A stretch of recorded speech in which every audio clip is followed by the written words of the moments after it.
Everybody knows that chess and Magic the Gathering are like oil and water. They just don't mix. Chess is a game where all the pieces are black and white. In Magic the Gathering, all our pieces are black and white and green and blue and red and colorless. A lot of chess players get to go outside. Magic the Gathering players have never been outside. Chess players spend a lot of time denying taking it up the ass. Magic players proudly do when it comes to scalping and price gouging. But it's time to unite the nerds. You see, 3,000 of you wanted me to build a chess deck. 32 creatures, 16 black, 16 white, kings, queens, bishops, knights, rooks, and pawns, with every other card themed around chess. And yeah, I know you meant bishops, but you spelled it wrong, and I think it's really funny. Now, before we hop right into that, if you can't already tell, I'm the most unhinged deck builder on the internet. So if you've got a weird, wacky, silly, goofy idea, challenge me in the comments down below. It's a democracy here. Whatever has the most upvotes, I gotta build. Now, while you're down there, leave a like and subscribe. I would appreciate it. Now let's hop right in and make this homunculus creation, comboing chess with cardboard. Now, if we want to be lore accurate, we're going to start with the white pieces first, because that's how it is in the game of chess. Our king is going to be Darien, King of Kajeldor, 6 mana for a legendary creature, human soldier, 3/3. Whenever we're dealt damage, we may create that many 1/1 white soldier creature tokens. I just know he grew up sitting on his bed, kicking his little feet to Kelly Clarkson's Stronger album, because what doesn't kill us makes us soldiers.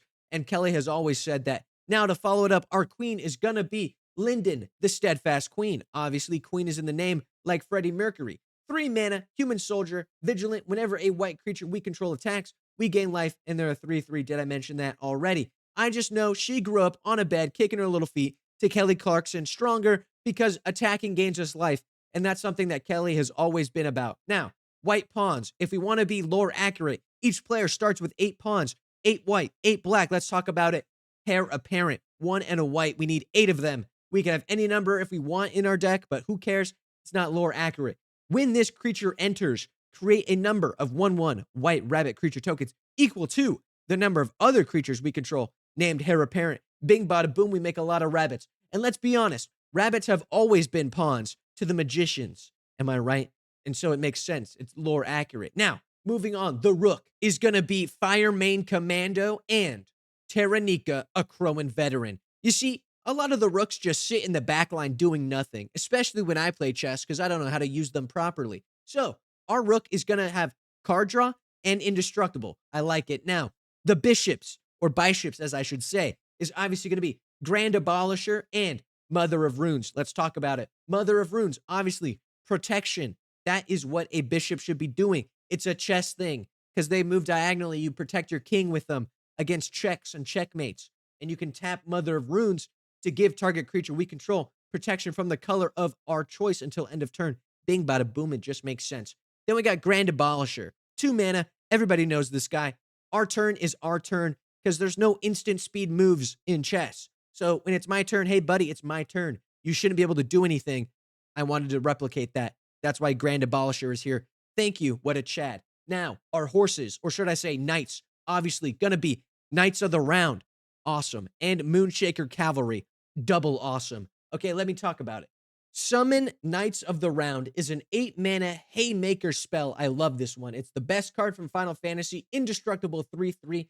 For 4 turns, count them 4, you create 3 2/2 white knight creature tokens. That's an instant board state in a box. Then turn 5, he goes out like an absolute legend. Ultimate end. Other creatures we control get +2/+2 until end of turn, and put an indestructible counter on each of them, making them perma indestructible. What a legend. What a way to go out. Thank you, Knights of the Round. Then we got Moonshaker Cavalry to end some games. An 8 mana Spirit Knight 6/6. When this guy enters the battlefield, creatures we control gain flying and get +X/+X until end of turn, where X is the number of creatures we control. This is an Avengers level end game threat. Okay, both these knights are going to win us some games, because we need some big payoffs for our little rabbits and soldiers. So we got the knights to come in, save the day, make them big, make them beefy, make them indestructible, do what they got to do, because knights are my favorite pieces in chess, because they move all silly, and I wanted them to be strong. Now, it's time to talk about the black pieces in chess. But if we want to be lore accurate, here's what we got to do. First, you got to let this guy be in charge. Then he allows these guys to secretly support these guys who make their money by selling this to mainly the black chess piece community. Then this guy finds a lot of it in his backyard and says, hey, let's criminalize it. And it's only going to affect not the white chess piece community, no, but mainly the black chess piece community, which really only further marginalizes an already vulnerable community at the time. Man, lore is really important. Anyways, I don't have a good segue for that. Question authority, always. Our queen is gonna be Coffin Queen, a 3-mana zombie wizard we don't have to untap during our untap step if we don't want to. For 3 mana, we can tap and put target creature card from a graveyard onto the battlefield under our control. When Coffin Queen becomes untapped or we lose control of Coffin Queen, we gotta exile that creature. Now, I just know Coffin Queen grew up kicking their feet to Kelly Clarkson Stronger because what we killed makes us stronger. Am I right? Now we got the rooks. Goth Baddie, Morgul Lieutenant, and Xenos Yay Galvis. Okay, Gothmog, Morgul Lieutenant is a 4-mana human soldier, 3/3, makes an orc, but most importantly, all those creature tokens we got, they have the cheese touch now. No one's going to want to block them, hold them back as blockers. They're great. Then we got Xenos Yegalvis, all right? 5 mana, you pick a friend. When your friend dies, you do a sick flip. Now you're a dragon, and you choose an opponent. When they lose the game, you win the game. Baby, that's a win condition. We love to see it. Very cool, Rook. Very nice. Now, what about the bishops? Obviously, we got Yawgmoth, Thran Physician. He's a cleric. That's a bishop. And we got Micaeus, the Unhallowed. This dude is dressed like a bishop. Yawgmoth, obviously well known for his cool card draw ability, sacking a guy. And that's a thing you do in chess. You sacrifice a piece to get a better piece, and drawing cards usually is a better piece. And then, of course, Micaeus. He's 6 mana. He's got the drip. He's got the promotion, because when stuff dies, they come back stronger. That's how pawns turn into horses and queens and other chess-related shenanigans. And any good bishop protects the king. And guess what? We're kind of protected from humans. And most kings are humans in real life and probably in chess as well. Now let's talk about the knights. We got 2 of my favorites, Summon Primal Odin and Cavalier of Night. Let's start with the boy, the Cavalier, Henry Cavalier. He's 5 mana, elemental knight, 4/5 lifelink, bing bada boom. He's removal. Enters the battlefield, we sack another creature. Who cares? We got Micaeus. He's coming back better. When you do, destroy target creature an opponent controls. Very nice. And when he dies, we get to reanimate something. So we sacrifice him to somebody else. He comes back with Undying. Bing, bada, boom. It all makes sense. I love the Cavalier of Night. And a lifelinker is always good to keep our life totals high. Then, Summon Primal Odin. God, I love Final Fantasy and the Saga creatures. They did a lot. 6 mana. Removal. Chapter 1. You destroy target creature and opponent controls right off the bat. Easy. Then guess what?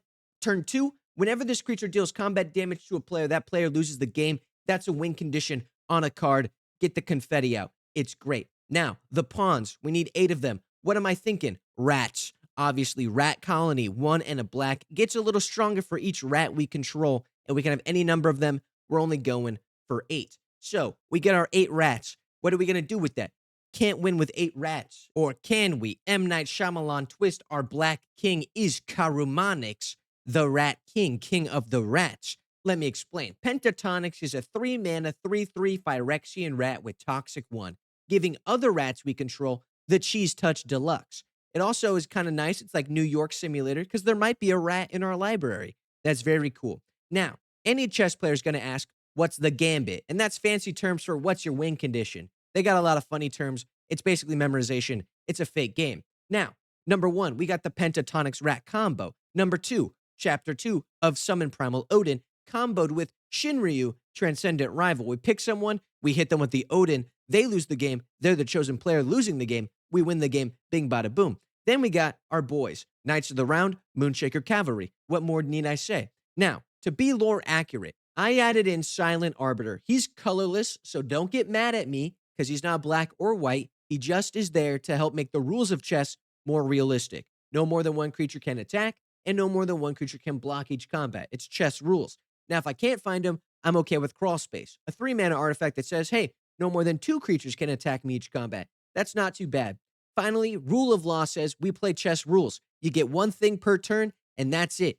Now, for funsies, I'll admit I was feeling a little spicy. Norn's Decree, okay? 3 mana enchantment. Whenever 1 or more creatures an opponent controls deals combat damage to me, they get a poison counter. So basically, you're now on the chess clock because if I get you to 10, you die. And in chess, if you get to 5 minutes or something like that, you die. I've never played the timed rules because I'm bad at chess. Now, Divine Gambit, removal with chess theme. Very nice. Greed's Gambit, no chess theme, but has Gambit in the name, so it's in the deck.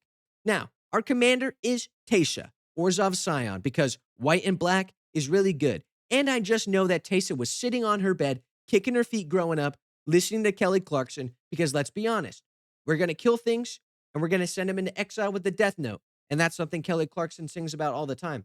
And whenever a black creature we control dies, it's basically doing the Who Framed Roger Rabbit thing, where now its spirit comes back as a 1/1, and then we can sacrifice that to exile things. It's all part of the plan. Teysa is basically a Swiss Army knife. Now, we don't have to use her. It's up to you. It's only for emergencies, because I guess it's not in the flavor of the deck to have a like multicolored piece on the board, but you can pull it out if you need to win, and when we do. So that brings us to the end of the video. If you liked it, leave a like. If you subscribe. Shout out to my patrons on Patreon. Big shout outs to you guys. You guys keep the lights on. Go support me. You get access to behind the scenes videos and videos ad free because you don't have to listen to the YouTube stuff. And it's just amazing. And I want to do YouTube full time, and Patreon is one way for you to help me support my dreams. I also got a Discord. It's fun, free, and in the description down below, just like the Patreon link. Don't forget, whatever you want me to build, challenge me in the comments down below. Most upvotes wins. You guys get the gist. I'll see you in the next one. Peace out.